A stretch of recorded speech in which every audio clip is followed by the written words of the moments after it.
Halo teman-teman, perkenalkan saya Tasya Putri Bidaningrum, perwakilan dari kelompok 3. Nah, di kelompok 3 kali ini kita akan membahas tantangan pembelajaran abad ke-21. Nah, sebelum kita melangkah pada materi, tentunya saya akan memperkenalkan ada siapa aja sih di kelompok 3 ini.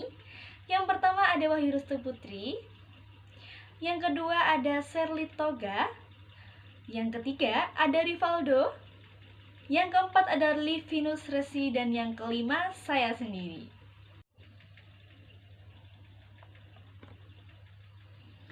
Oke, kita langsung saja pada materi.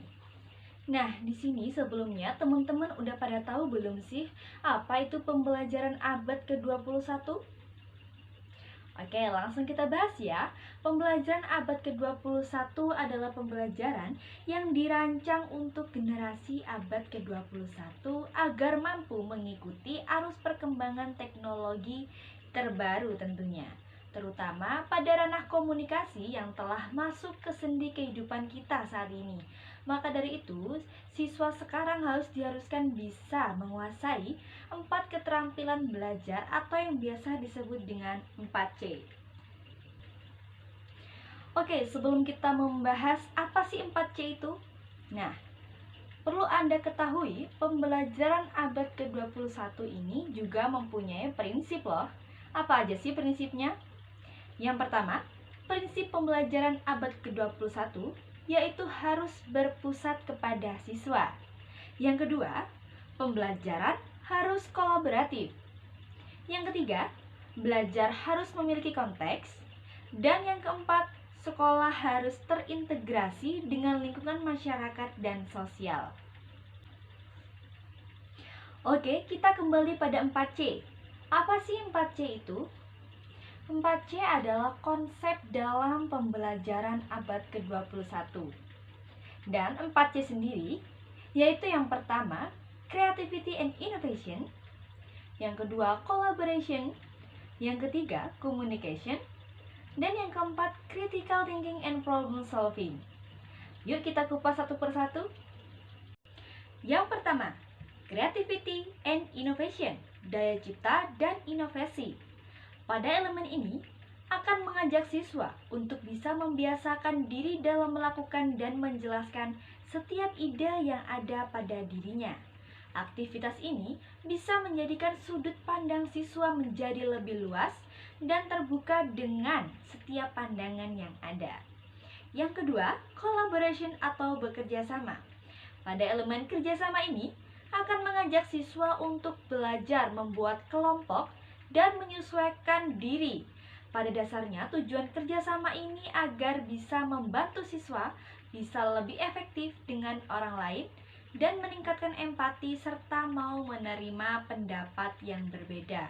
Selain itu juga, kerjasama ini akan melatih siswa untuk bisa lebih bertanggung jawab dan mudah beradaptasi dengan lingkungannya. Yang ketiga, communication atau berkomunikasi.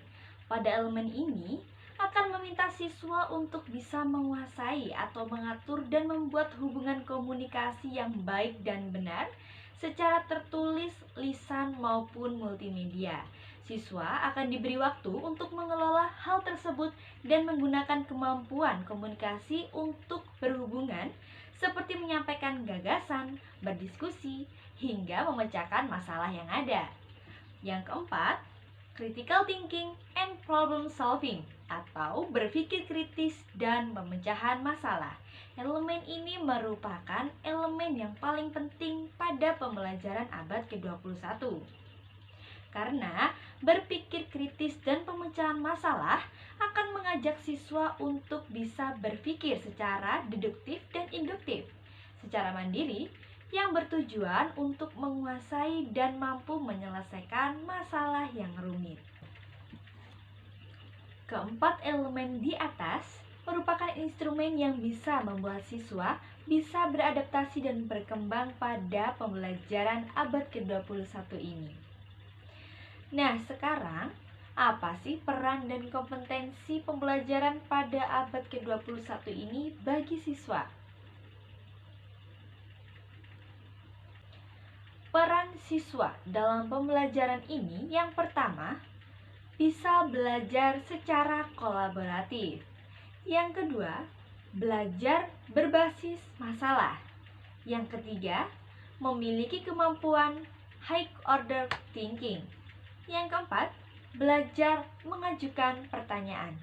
Sekarang, kompetensi apa sih yang harus diraih siswa agar pembelajaran ini bisa berjalan dengan sukses?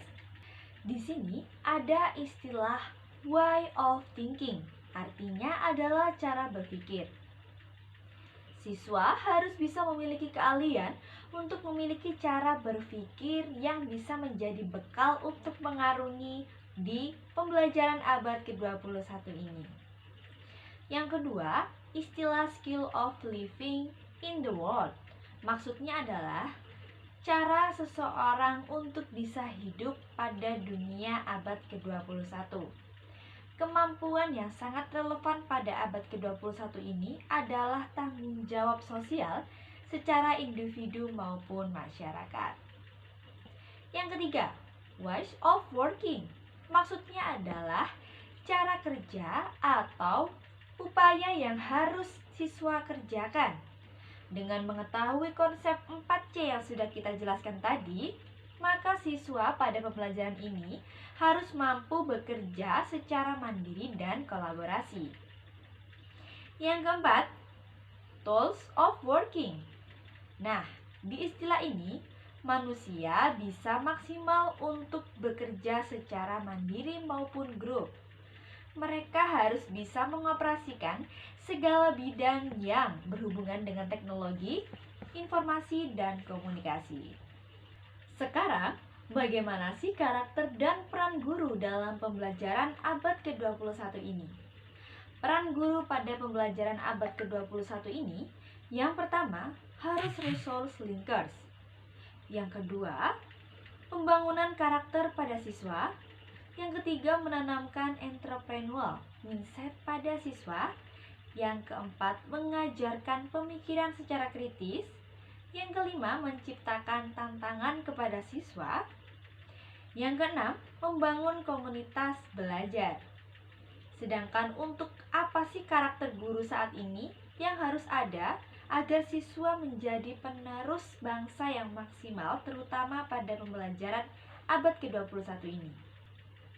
Dalam pembelajaran abad ke-21 ini, guru harus memiliki karakter sebagai berikut. Yang pertama, lifelong learner. Karakter ini adalah guru sebagai pembelajaran yang tekun sepanjang hayat. Guru harus bisa mengembangkan pemahaman dan pengetahuannya secara terus-menerus melalui membaca, melatih keterampilan hingga diskusi sesama guru. Yang kedua, menerapkan pendekatan diferensiasi. Karakter ini mengimplementasikan pendekatan yang sesuai dengan cara belajar siswa. Yang ketiga, guru harus kreatif dan inovatif.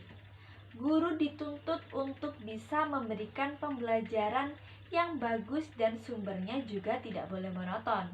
Variasi pembelajaran dan membuat kelas menjadi lebih dinamis dan tidak membosankan tentunya. Yang keempat, guru harus reflektif. Dengan adanya sikap reflektif ini, guru akan mengembangkan pembelajaran semakin efektif.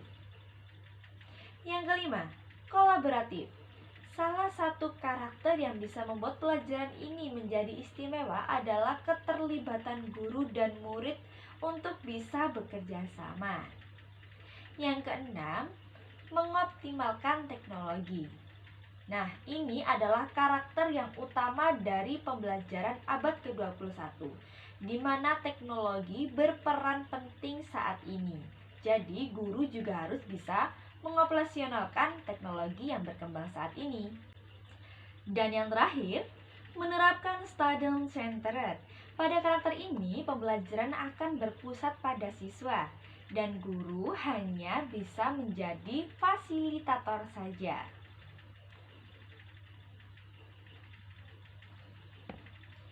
Nah, sekarang Model pembelajaran apa sih yang bisa diterapkan pada pembelajaran abad ke-21 ini?